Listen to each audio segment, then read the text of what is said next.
ए रामानंद भाई ओ माता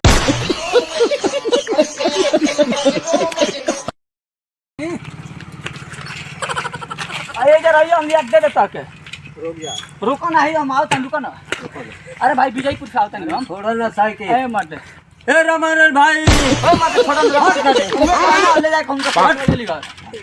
दत अब विजयपुर से ज्यादा बोलबो त जान लिया का करबो का करबो काटा लेके घूमे नहीं के हम त काटा ला घूमे त का जान मार देबो भाई तो ठोक दम पिछवाड़ा में अरे भाग थोड़ा थोड़ा काटा हां निकल साइड कर दे पहले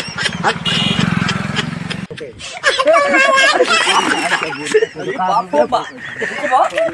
ज्यादा होता अरे पहले किसे परमिशन के देनी हट तक नहीं से किसे परमिशन ला हट के तू भागा ला तोरी हम